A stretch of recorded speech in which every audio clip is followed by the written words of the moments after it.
Welcome to the show, Paul. Thanks, Ray. Great to be here. Thanks for inviting me. Yeah, glad to have you. So just to kind of kick things off for context for listeners, you're working on a few things right now. Tell us a little bit about what you've got going on right now. Yeah, I'm the chief revenue officer for a communications and payment software company. That's my day in my spare time.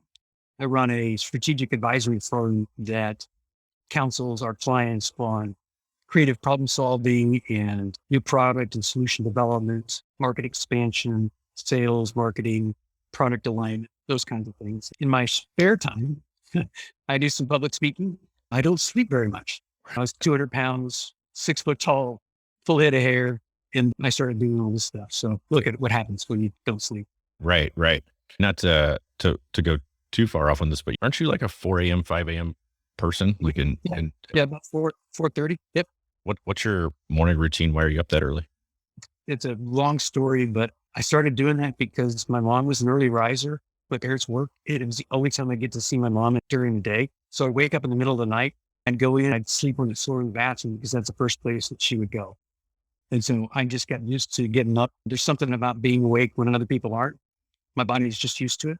I like it. Get out and do a little running, and I'm good to go. Catch me at 6 o'clock at night. I've got no creative thought left. Yeah.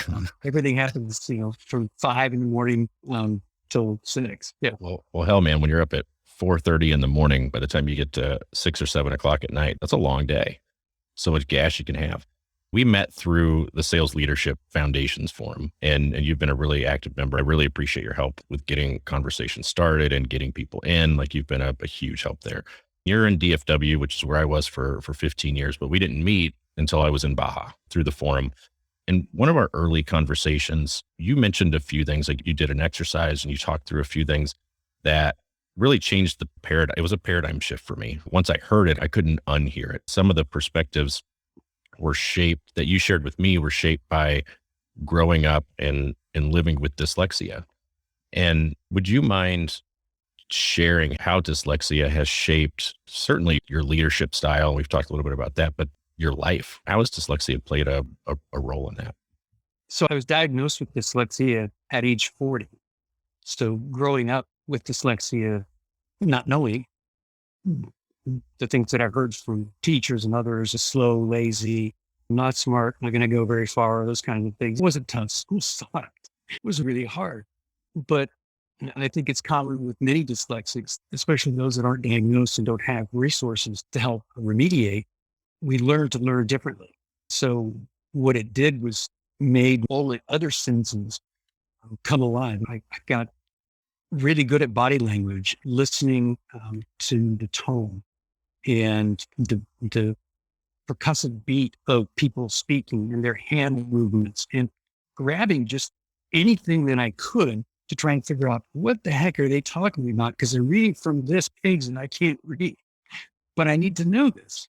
So it allowed me to learn how to persevere and be tenacious. It opened up a whole other group of senses that just were lying in wait to help me take what was being taught and to learn, but not in a traditional way. It was interesting, and it certainly gave me an understanding of people, how to tick, seeing and understanding what makes people motivated or demotivated, and learning that from a whole host of people. I would need every possible personality type just to get through a school day, from an administrator to a teacher to introvert, extrovert, jock, academic, all of those people. I needed all of them just to figure out what was going on. So I kind of became a student of the human condition. I guess might be a way of saying it. It certainly has informed the way I see the world, made me a little bit more empathetic maybe than folks that don't have disability. We all have weaknesses and we all have strengths. Your strengths and your weaknesses, they don't determine your value. You determine your value and what you're going to bring to the world. It's been a great journey, especially since age 40. And I figured out, oh, hey, I'm not really that stupid. I just I learned everything. That's really fascinating. The first time you told me that, it floored me thinking about it at 40, because I'm 40, and realizing that at this point. How did you finally get diagnosed? What was that story? What led up to that? It was our daughter. Our daughter was having difficulty in school. My wife and I, we're both babies, so we never grew up with younger siblings. And we were all in parents. There isn't a book that's been published that we haven't read. Some are very engaged. We're those parents. Mm. And our daughter, who just graduated, summa cum laude with a master's in child and family therapy, Wow, congrats. was diagnosed with dyslexia when she was 7. And at that same time, as they talked through it, oh, yeah, that's me. I get that. They said, oh, really? Would you like to be tested? Sure. I'm paying for it. Might as well. When you found out, did it feel like a burden or did it feel like a burden had been lifted? A little of both. Dyslexia doesn't go away, but with dyslexia comes some pretty incredible innate skills that are only present in 15% of the population. 15% of the population have dyslexia. About a third, 30%-ish of entrepreneurs are dyslexic. Wow. And 40% of self-made millionaires are dyslexic. So it's been fascinating since age 40, and I referenced things before that, as I have learned more and more about this set of super skills that dyslexics have and the number of dyslexics that have impacted history. It's been somewhat liberating, and I'm excited because many of those skills can be learned. They don't just have to be innate within you. And I love sharing that with you. You do. And some of these, Richard Branson is a pretty famous example. There are some other pretty famous examples though, right? Yeah. John Lennon, just tons of actors, Thomas Edison, Einstein, E equals MC squared. Yep. Dyslexic. Henry Ford was dyslexic. Wow. JFK was dyslexic. I've heard this stat, but don't quote me on it, that NASA, in their recruiting, about 50% of NASA is populated with people with dyslexia because we see patterns where other people don't see patterns. And obviously you need that in a space program that is using a gazillion points of data to get from point A to point B and all of that stuff. It's kind of fascinating. And there are tons of people that aren't famous that are making differences around the world because of dyslexia or because they have learned some of the skills that dyslexics have. Well, some of the numbers you just cited, the statistical significance of that 15% of the population has dyslexia, but 30% of entrepreneurs. And I think you said 40% of millionaires. That's fascinating. When you were talking about some of the skills that you developed in terms of reading body language, tonality, and other things, those sound like things that can be learned. When you were saying them, I kept hearing EQ, like emotional intelligence. Is that what it is? Is it a deeper, you have to hone your EQ skills because you're having to get information from other sources, or is it something else entirely? I think you've landed on it, but I'm not an expert at measuring EQ, but I believe that what you're describing there is a natural byproduct of dyslexics that need to learn, even those that have been taught how to learn as a dyslexic, still need to use the awareness skills that they have in order to relate with people in the spoken word through other ways other than the written word or reading out aloud.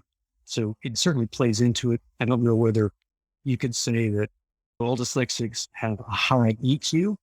No offense, but I'm not sure Henry Ford was a terrific leader, had a high EQ. Never met him. So I've read good things and bad things about him, so I don't know. I sure appreciate what he did for the manufacturing industry and certainly has a legacy there. And a lot of people can had same impact in their community, their family, whatever.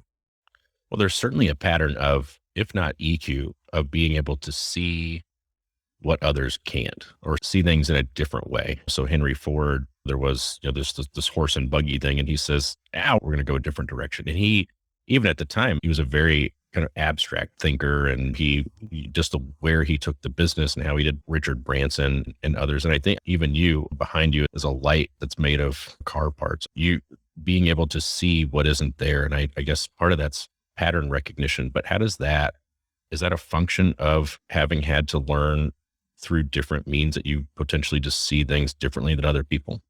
Yeah. The world is your oyster, right? That phrase.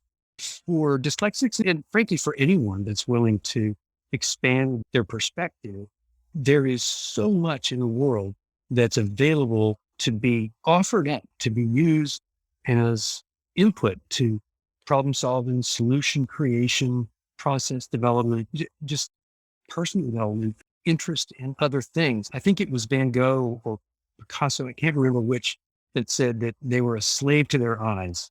And so for dyslexics, kind of are. There's scientific proof that dyslexics have a broader peripheral vision.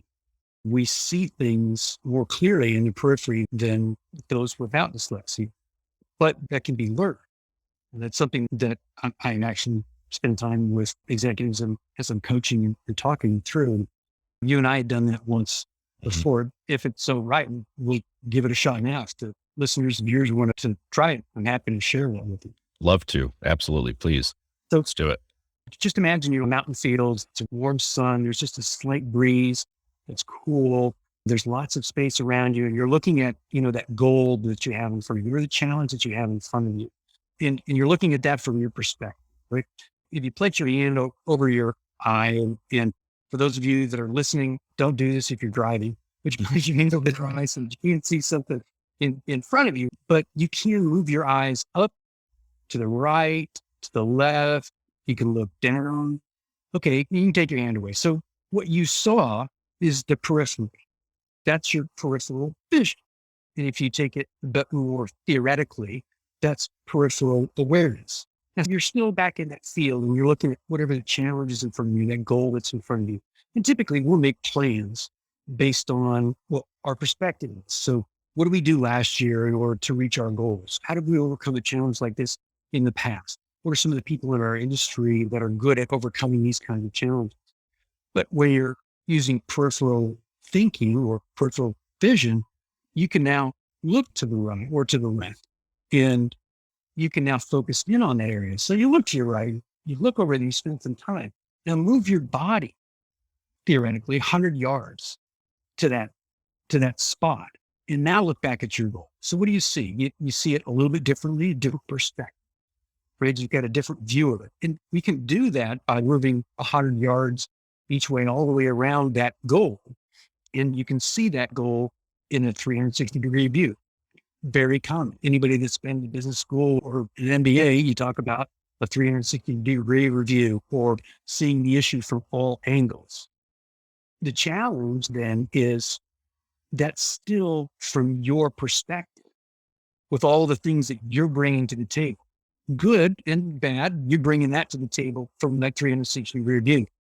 True peripheral thinking goes that 100 yards to the right.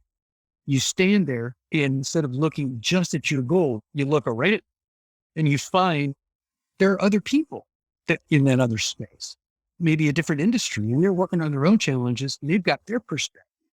Spending time with them and learning how they've overcome challenges. How does a guy that runs a bakery in Malaysia deal with supply chain needs?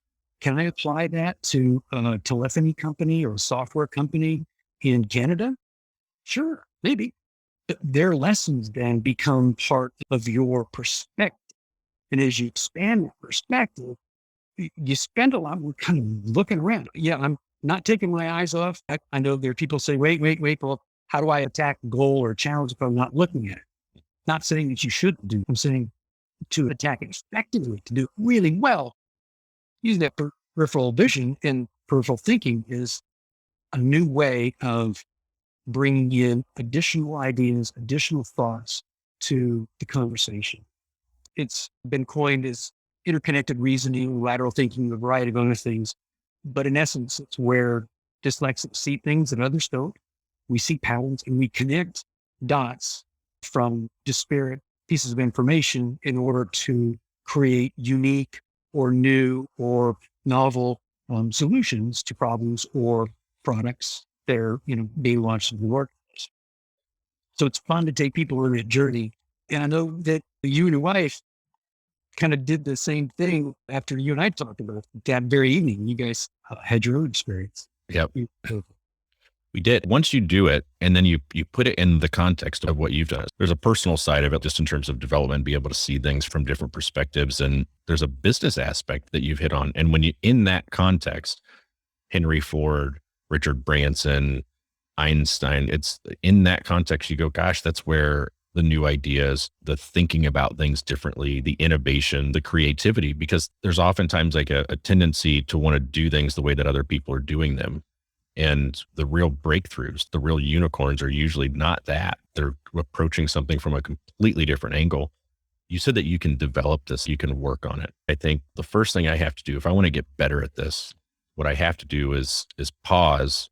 I have to find the discipline to pause, to think about things differently. If it doesn't happen to me organically, and I'm the kind of person that just attacks the goal straight on, I have to develop a discipline that says, wait, let me put my intentional blinder up a little bit.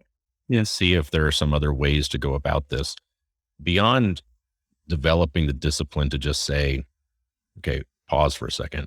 How can somebody get better at that? Yeah. So with my clients at the strategic advisory firm that I have, one of the things that we do is set goals for expanding their life experience. So we set a goal for them to find someone that is completely different than they are, completely different industry. And I press even to get outside of not only industry, but the country, that you find some people on LinkedIn and get to know them. Learning culture, learning people, learning the businesses that have virtually nothing to do with your business is actually pretty powerful. And it drives a new sense of awareness for my clients and for anyone that's interested in doing that. So it's as simple as finding somebody and saying, look, I know it's kind of crazy. We don't have any connections in common at all on LinkedIn, but I'm interested in what you do. And would you mind connecting with me and maybe just share a couple of, emails or chat a few times, because I've never thought about what it's like to run a bakery in Malaysia or to run a bank in Zurich. Mm-hmm. I don't know what that's like. And if you're willing to share, I'd be happy to share what I do with my company. No sales pitch, just want to expand it. That's one very practical way. Another is if you can accept the fact that a lot of really great ideas are sort of those unicorns that you talk about are the amalgamation of other proven solutions, sort of reassembled in a unique way, then there's no problem with looking in history. You've got plenty of reference for your history, your backstory, your history, finding other people's history, the application of Henry Ford's production line.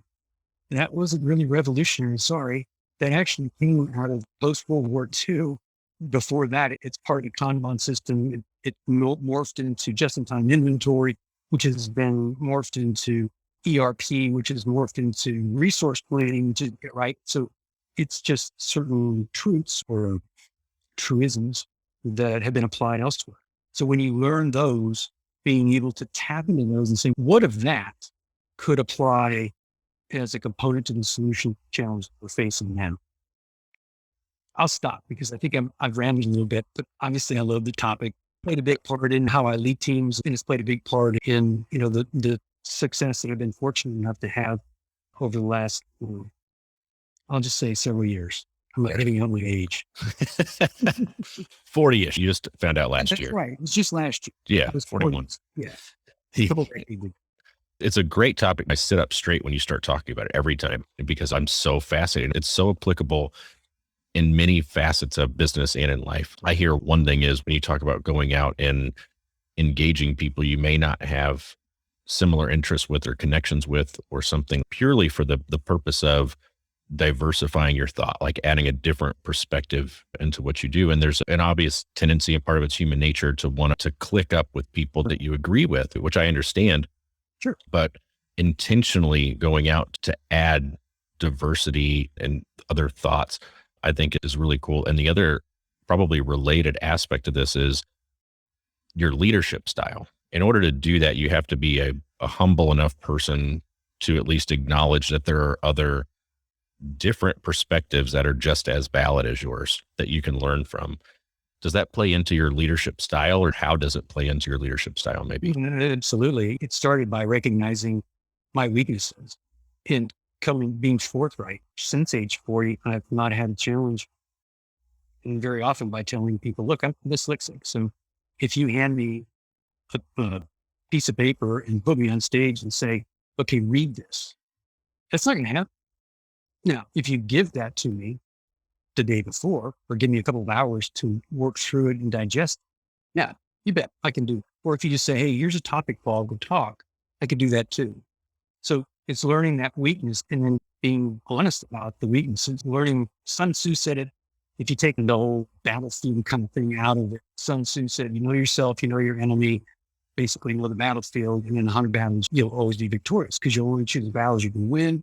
You'll know yourself and your strengths, your weaknesses. You'll avoid challenge things that play to your weakness. So a weakness is not the same as an area of improvement. A weakness is something I'm never going to be 6 foot tall, like again, with full head of hair. That's not going to happen. So I can never be that.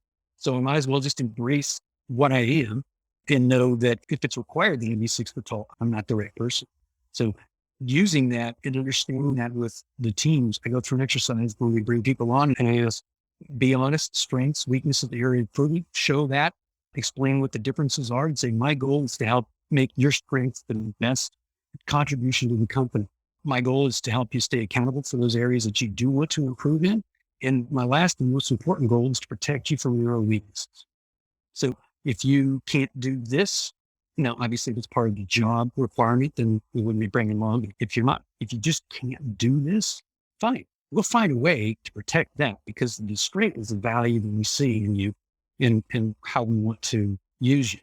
So being humble, getting kicked in the teeth plenty of times, that'll humble you too, right? Being told that you're not smart or whatever.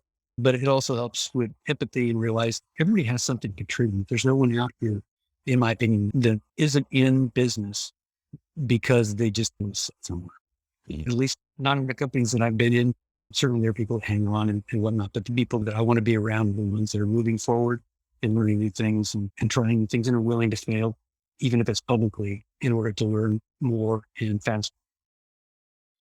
When I was really early in my management career, one of the first books that I read was Marcus Buckingham's First Break All the Rules. And it was perfect timing because it was very early in formal management. It was eye-opening to read strengths-based management, like leading people based on strengths. And I think he even uses it in the book. It's been many years with the salesperson that maybe isn't organized.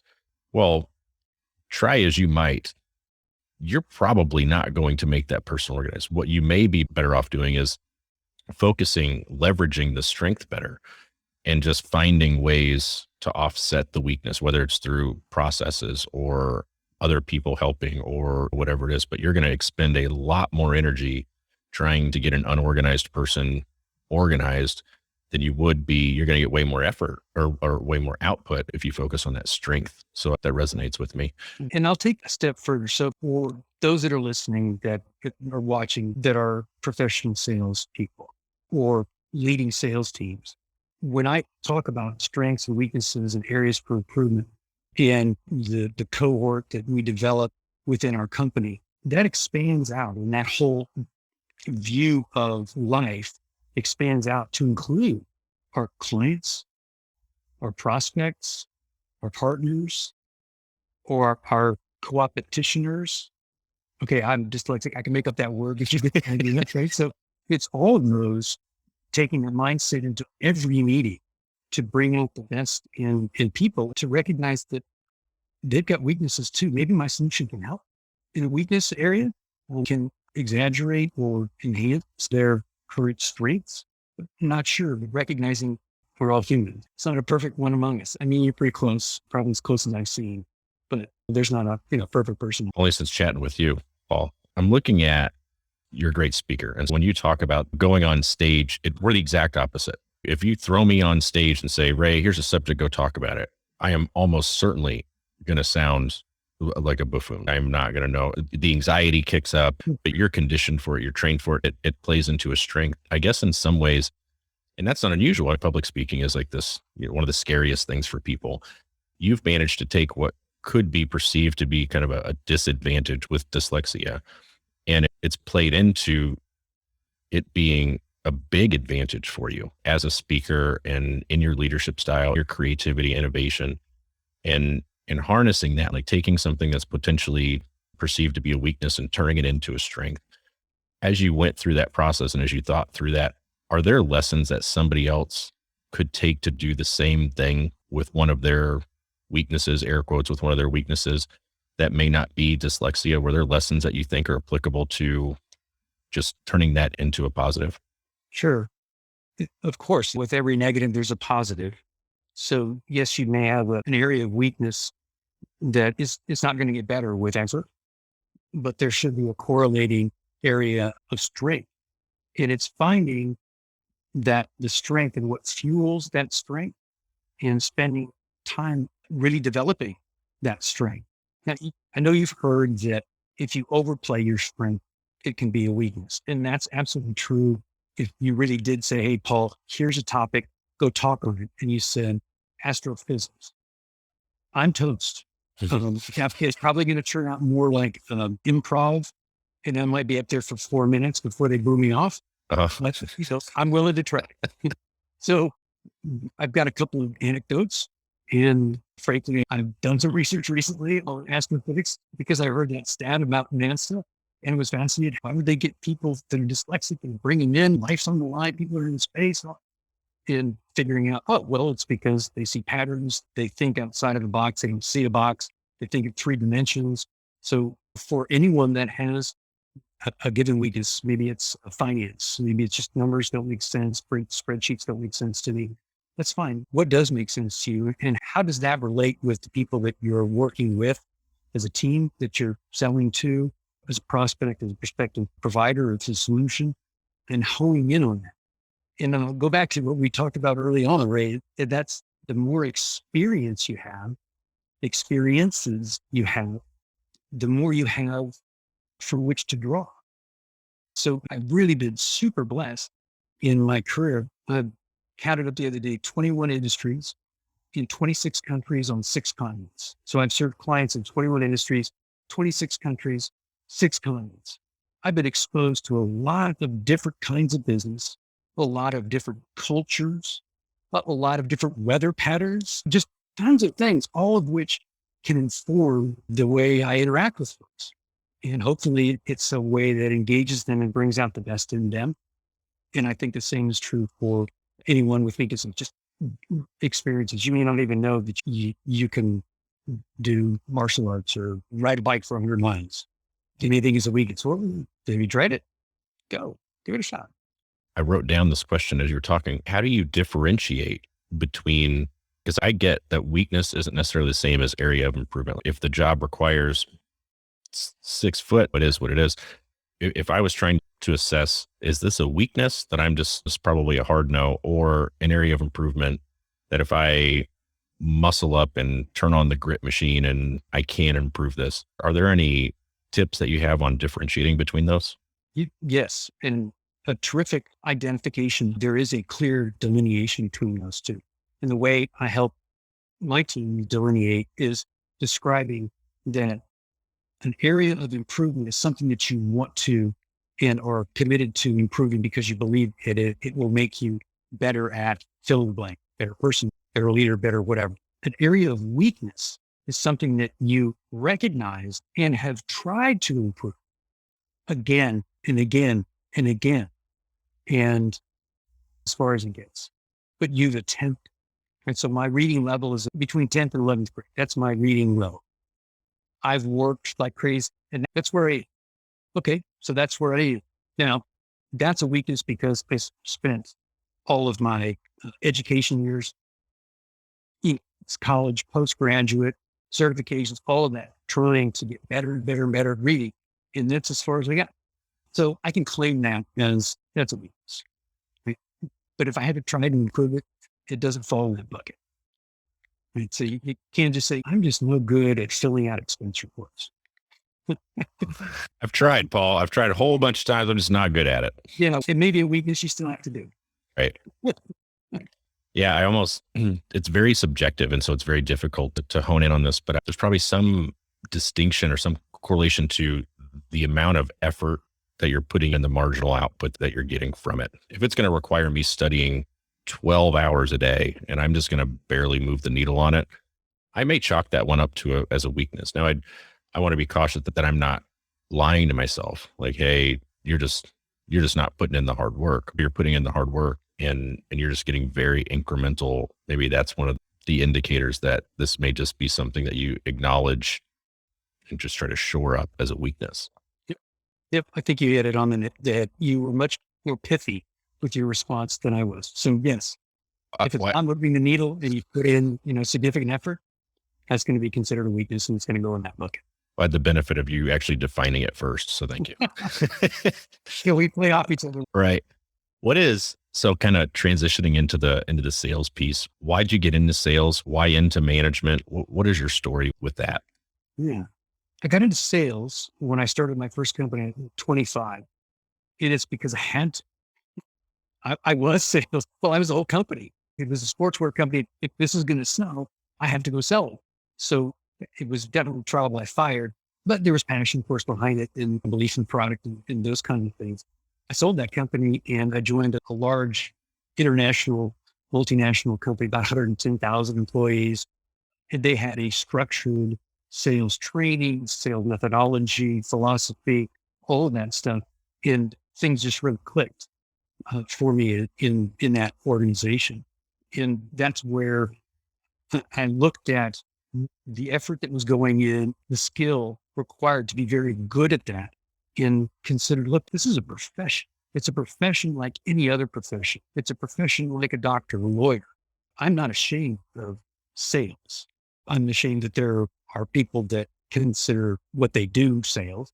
Sales is a profession. It's noble. Frankly, I think everyone is in sales. Mm-hmm. But using that's sort of how I got into sales. And then it morphed from there into different kinds of leadership positions, and always with an interest on what is it that the market is needing? What is we provided? How can we make those two come together in a way that's valuable for everyone involved? In the sales trajectory, was there a distinct time that you said, okay, I'm ready for management? Like this is it? Or did it just happen organically or how did that evolve? I'm not an incredibly patient person, so I'm sure it was organic, always pushing and, joining that corporation, it was part of the plan. And to move into sales management was a stepping stone to what my ultimate goal was, which was to be a CXO of a Fortune 500 company. So I moved into sales management because I wanted more responsibility and a whole lot more or a whole lot less pay. It's sales management, what I mean there. Uh-huh. But in that process, I came to find where my strengths play, and that's encouraging people, seeing things a little bit differently, organizing groups in a way that is the most powerful. And it was a great proving ground and has kind of carried me through. So it was part organic. I felt called to lead, that I tended to lead internally, unofficially, informally, and was recognized for that and moved into management positions because of that. And then also taking that position seriously as a profession and spending time, money, and energy in improving my skills doing that. You hit on something, the leadership, even like in the sales role itself and being a leader within the team. I have seen that be a very consistent pattern with the salespeople that move into management and senior leadership and do it very well, is that they were already leaders to begin with. They had a lot of influence within the team. If they were able to positively impact the team or help with training or improve processes or bring ideas or get the team behind a tough decision, when those people tend to move into management and leadership, they're really extending on the natural strengths that they already exhibited within the team to a degree. Yeah, they're kind of given a title that they've been performing formally. I think there are certainly lots of leadership styles, all valid, but those that you just described probably would fall in that bucket of a servant leader, a consensus builder. Those kinds of leaders tend to have a pretty positive impact on organizations, sort of wherever they go. Mm-hmm. You mentioned that early, you were the whole company. So you have experience with small businesses, large corporations, global conglomerates. If you're in a small business today and you're in sales, when you're thinking, I want to make the move into a big company, or you're in a big company and you have an offer on the table to move into sales or leadership at a small company, were there, looking back on the differences between those, are you able to talk to the strengths and the weaknesses of getting experience at both, or which you prefer? Well, if you haven't caught it already, I'm big into experiences. Trying even that you don't think you're going to like it, just anything that's going to expand my area of understanding and respect for that. I've got huge respect for people that are leading within large organizations that tend to be more hierarchical. There's a certain level of, let's call it professional politics, that you need to develop that muscle in a small, medium-sized company or startup company. All of that sort of goes away. The muscle you need is the one on your back because you're lifting everything. You have to contribute beyond a job description. There is no job description that you're only going to do this from 8 to 5. And that's all you're going to do. In a startup, it's all hands on deck. All of those experiences are great. And I guess I've been fortunate to do both. I would say, like anything, going into an opportunity, you want to know yourself and know what you are good at, know where you're trying to improve, and when you improve, how that will contribute to the success of the organization considering joining, and what your weaknesses are, and if those can, in the environment that you're looking at. If you really like structure and asking permission from 3 people before you do something, then a larger organization may be better suited, and that's perfectly fine. Nothing wrong with it. If you want to own the success and the failure of doing something, then a smaller business is going to be probably a good fit. I suggest people try both.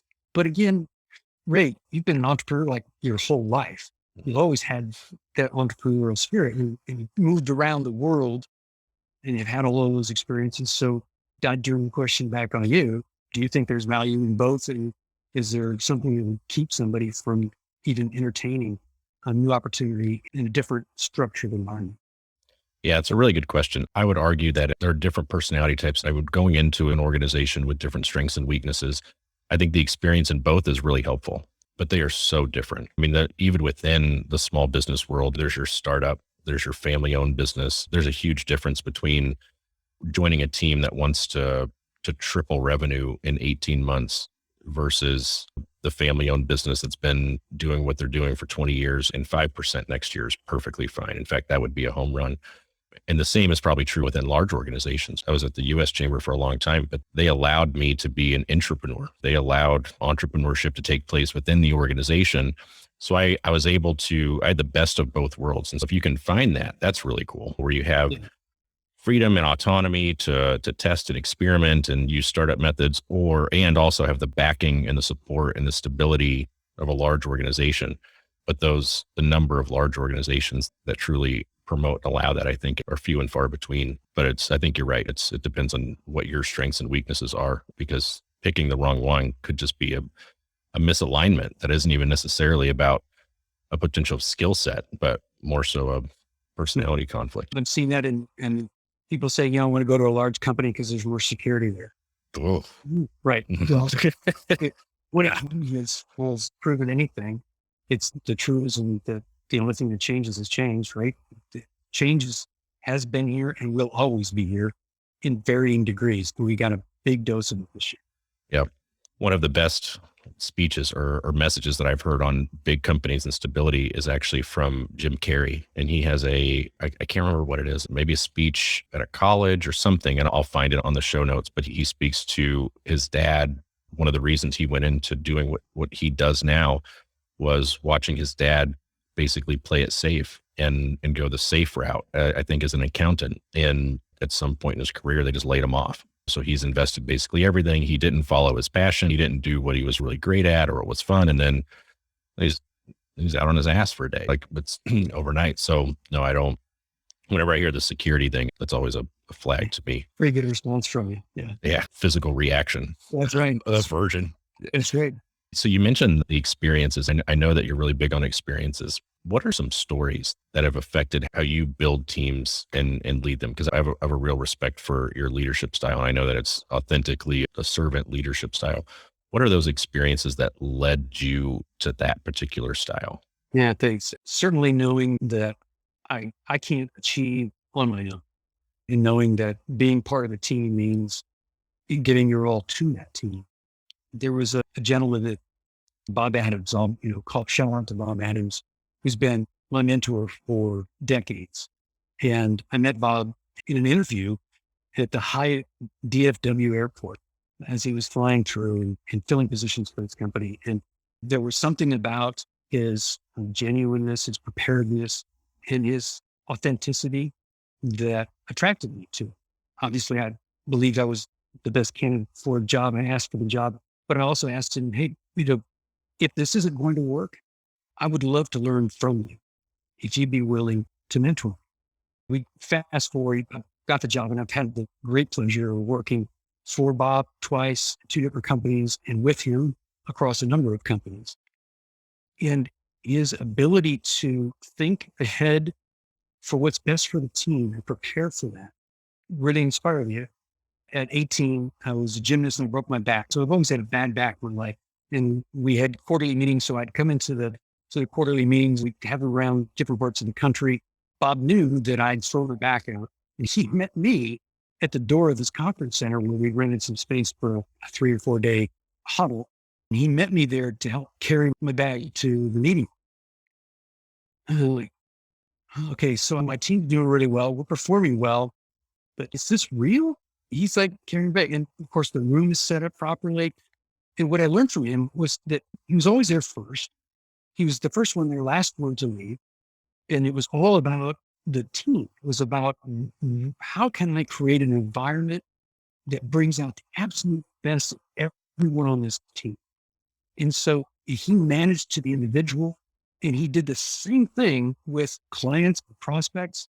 Fast forward, that lesson I've applied many times in different situations. One was leading a team to meet with a client. We were finishing up our evaluation. We'd been pressed for time. They wanted to collapse the time frame, and they said, come in, spend 2 days with us, and then give us sort of your final proposal. And we, flew people in from all over the world, had about 25 people that on this team that were proposing. And frankly, the team stayed up 48 hours straight.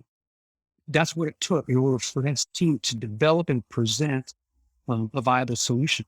And for whatever reason, the buyer came in and he'd had a bad day when we went to present. He just kind of went off on the team. And I time out or meeting said, I'd like to ask my team to leave the conference room, please. Anyone else can stay, but I need to speak with you specifically. To the economic buyer. And we talked, and I said, I don't know what's going on. And obviously you're upset, but I can't allow you to speak to our team. That's not acceptable. And of course, he took that as a challenge.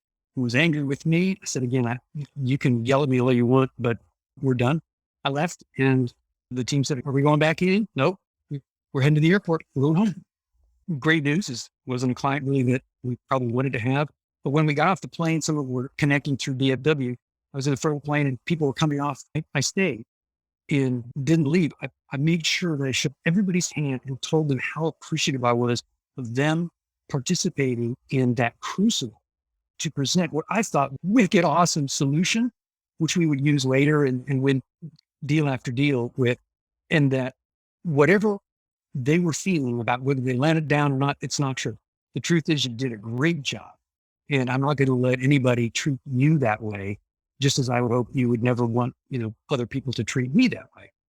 Fast forward a few years, and that same team really wanted to work on deals that my team was working on through developing a bunch of other organizational groups. We did 6 months of that kind of work. I took Bob's lessons, and I was the first one up. I was the last one to sleep. And whether it was negotiating terms or making sure people had napkins for the pizza that we ordered at midnight, that was my job. I wanted to make sure the team had what they need to be successful. Put them in the best spot where we could be successful. We were successful, a couple $100 million deal, largest in the company's history, and was a great win. Same thing. got off the plane after winning the contract and shook everybody's hand. And it was cool the number of people that were coming off that plane that were the same people that came off the plane after we kind of left the other company. That's incredible. I love that. Those are both great stories and just two sides of the exact same coin. Really great story. On Bob Adams as a mentor, I guess this may be a two-part question, but what would you recommend? What stood out about him that led you to ask that question? Was it pedigree? Was it reputation? Was it prior conversations? Like, how did you know that kind of that quickly? And I'll stop there. What led you to ask that? I'm not sure that I can be really specific on all the things that played into that, partly because of that whole dyslexic thing. I pick up on body language and I pick up on the unspoken word and a number of other things. There was something about this guy that was genuine. He's authentic. He was trustworthy. Obviously, you don't want to just throw your trust at somebody because you like them or they've got a great job for you, whatever. But there was something about him, and he was prepared for our meeting. And he said, look, my goal in our discussion is to find out what you're really good at. I want the very best from you so that I can see that. And don't worry about mistakes or anything like that or rambling. Just let's talk and get to know each other. And it was about a 90-minute interview. And he took copious notes, but they weren't, I could see, any salesperson that's learned to read upside down will get this. But I could see that he was marking down areas of strength, and then he would note where that's going to play within the team or a particular issue that they have that it was going to address or whatever. I'm thinking, man, he's really setting me up for success. He wants to see if what I do will fit with them. I think that was probably one of the tangible examples of why I wanted to do stuff with Bob, whether it was work for him, work with him, just know him, learn from him. It's been a great experience. I'm very fortunate. I've had some other mentors that didn't work out so well, but the two that I have that are go-tos both have that same characteristic. Yeah. I have a couple that are just lifelong friends now. Like they're just as close to me as anybody in terms of what I lean on them for. So what would you recommend? I mean, similar type of deal where I serendipitously, like through the organization that I was at, they were really good at developing people. They're really good at and they just had really high caliber. It wasn't a run of the mill type of organization. When they provided people that were coaches or it was top notch. That's a benefit that I've had that I didn't necessarily earn. If you're in a small organization or you don't work for somebody that you really want to mentor you, how do you go find, or how would you recommend going and finding a Bob Adams or a mentor that you can really trust in and that you could seek for advice on a regular basis? Yeah, it's keeping your eyes open for opportunities where you meet people. Just having that, maybe not front of mind, but pretty close to the front, where it's not an afterthought. But it's okay if it is an afterthought and you leave a networking event and you think that would be a really good person. Finding them again and then reaching out and asking, hey, can we spend some time together? I'm developing my career and I'm going to see the value of having mentors. And I'd like to talk with you. Have you ever mentored anyone? And those kind of things. One, just keeping your eyes open. The second, I mentor 2 people a year and I take on that. And if it goes longer than a year, that's fine too. And almost all of us come as candidates for mentoring through LinkedIn. There are people, so there's a way in LinkedIn that you can raise your hand and say, I'm looking for a mentor. Here's what I'm trying to accomplish, or here's where I am in my career and where I want to go. And people that are sort of aligned with that will be notified and get a chance to interact and talk with folks. So there's not as many mentors, though I think it's becoming more prevalent now. And I'm glad to see that. Time is such a precious commodity that it's difficult, especially for people in senior positions that have a day job and then have their spare time for doing other things. But those that are willing to be mentors, they're absolutely, and they're completely invaluable. If there's one thing I would say to someone that's new in their career, whether you're an individual performer or you're leading a team for the first time, you've been leading a team for decades. A mentor is not a nice to have, it's a must have. You've got to have somebody that you can have candid conversations with, spill your guts, look for help, ask for help. I'm not the person I am without my 2 mentors, both happen to have the name Bob. Yeah. What's funny, one of mine is Bob too. It's really interesting because if I look at mentorship almost like scaling learning, I get to benefit from people who are already really smart, already lifelong learners and really experienced, and they're imparting their knowledge onto me. Like I don't have to necessarily make those things. I get the benefit of their experience and wisdom. So you get to scale learning in a way that you otherwise wouldn't. There's absolutely no way that I would have done any of what I've done without the benefit of incredibly generous mentors. I second that if you have the opportunity. And then if you have the benefit of great mentors and you have an opportunity to pay it forward, I think that it's really imperative that you look for those opportunities. And when somebody comes along and asks the question, try to make the time if you benefited from it. Exactly. That's part of the agreement that I make with the people that I mentor, that depending on where they are in their career, that in the next 5 years, hopefully sooner, that they will offer up to be a mentor to someone else. Yep. That's part of our unwritten, but I'll write it down if I need to, kind of contract that says I'm happy to do this, but it can't stop it. Smart. I remember asking because at times I have felt guilty. I'm like, this is a one-way street. I have virtually nothing in return to give. And the only requirement has been when you have the opportunity, pay it forward. They benefited from it. So it's a good cycle to keep going. And this may be the last question here. I know you and I share, many of the same perspectives on what goes into making a great sales organization and how to get a team that build a high performance team in terms of results and culture in terms of engagement and with an emphasis on strong leadership. What are some of the most common mistakes that you've seen managers or executives, even CEOs make when it comes to building a great sales organization? Yeah. So there are a few, and I'll say these with the hopes that none of them offend the folks that are watching or listening. And if it does, it's not intended, then maybe you should look at it. Truth alert. If this hurts, If it might affects listen. maybe something area for improvement. Yep. If we ask our people, I want to say sales professionals, but our people, if we ask those that are on our team to do something, let's make sure that it's valuable to the company. If I want a report of certain activities or whatever, and I can only get that out of the CRM and Salesforce or whatever I'm using, but it is not helpful for the sales process. It doesn't empower the sales professional to achieve their goals. Then I need to stop and ask, do I really need that? Or is there something in the sales process that I have not added because I'm asking for this metric that I haven't explained the importance of to the sales organization? So, what gets measured gets done, but what gets done isn't always profitable. A quick story, back when Siebel was the system, went to, was leading the team and we worked with some folks at Verizon and they'd spent $33 million implementing Siebel, 33 million. And they had less than 10% adoption. Ow. So great opportunity. We had this business intelligence tool that could plug and play. And within 6 months, they had 77% adoption. Why? Because all those things that they were asked to put in that were just such a pain, our system did automated. So it was already in there. And it added a bunch of other things that the system didn't have that actually made them productive. So if we ask our folks to do something, we should make sure that it's worthwhile. So that's one of those things that certain new managers and people that have been around a long time say, well, it's just got to be done. It's not the same as doing your expense report. And Ray, you still have to do your expense report. It's a weakness, Paul. Can't do it. Yeah. Yeah. We're going to see how long it's going to be because you got some more work to do. One of the things that I've seen not work well is putting someone in charge of sales that has no sales experience.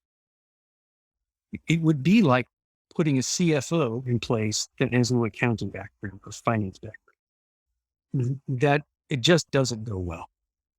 So if your brother-in-law needs a job and you're the CEO and you want to make him or whoever, the chief revenue officer, chief sales officer, VP of sales, and they haven't carried a bag, know what it's like to live under a quota, to deliver, to walk that beat, I think you set yourself up for failure. The last, I guess I'd say, is without a clear definition of the interaction between sales and all other departments. If we don't teach our people how what they do influences what others do, and if as leaders, our cohort leaders don't do that same thing, we're building silos and we're building an organization, not an organism. We're building things that are not independent, even though they really are. We're building those barriers. And I've loved doing that, going into new companies and giving an overview and then sharing how this developer's work influences the tuition that this person is going to pay for their kids' college. And you start making things really personal, it becomes really personal. Wow. Right? And sales is not just the take. Sales, yes, it's kind of the tip of the spear, but sales must get back to working, must get back to developing, must explain to legal and operations why we're doing what we're learning. We're in the field. What are we learning about? Operations needs to explain our operational boundaries so that sales doesn't get out over its skis. As the chief revenue officer here, I go home every night and I think about the 60 families that I'm responsible for. They're not all in sales. The 60 families in this small company that my work is responsible for. And yeah, I need to make sure that we're selling, we're good partners and so on, because I know the interdependencies and I teach our teams those interdependencies. And I don't I know that's not a good answer. Show me that you know by respecting the fact that I'm just going to call a support desk on a client that you close that isn't doing well. Know that there's an interaction there. And it may not be something you did, but know that there's this ripple effect. The butterfly wings flap all the time. It's really good. Those are some great points. And you hit on something. I like the organism and organization piece, but you hit on like the revenue. So I've always liked revenue as a holistic, because you can't count it until the job is done. I was at an organization once where you had sales and they focused on sales almost exclusively, but you couldn't count that on the income sheet until the books left, right? Until the package is sent, until the job is done. And so almost by default, it creates this holistic, that's the scoreboard, and sales is one component, but it's all one system with different parts working together. And the output is, if it's a car, it's speed. If it's a business, it's revenue. I like that. Some points in there. On there. So this has been very helpful. I've loved talking to you. We're gonna have to do this at least a couple more times. And this is too easy. We could go 3 times as long. And because within your answers are more questions that I have. So let's plan on doing this again. And I'll be bringing my surfboard with me and we'll do it in Baja. We'll do it in Baja. I think I'm game for that. I tell people I'm in Baja primarily for them so that we can do team building. You can come on down here. It's for business. In the meantime, where can people find you if they're looking for you? Yeah, I'm on LinkedIn and HTTPS, all that stuff, LinkedIn / it's Paul Daniels JR. You can find me on LinkedIn. You can also reach me at the company on the CRO at paul.daniels with an S at intelligentcontacts.com. Yeah, there you go. I was like, that's gutsy, man. Because I might be driving through Mexico on the way to Baja. There you go. It's not going to pick up this. Coverage just isn't good. Isn't that great sometimes?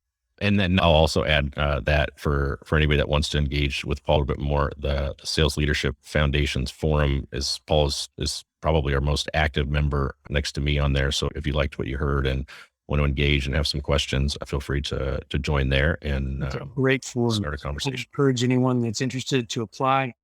I feel like a mentee when I'm on there. I'm learning a bunch since you launched it. It's an incredible community. Ones I've not seen in many, many years. Kudos to you for developing it, and thanks for letting me in. Yeah, thanks. We all feel like mentees. That's the whole, the virtual mastermind nature of it, all learning from each other. Well, thanks again for your time. We'll catch up again, and everyone, thanks for listening. Yeah, mahalo. Okay, see you.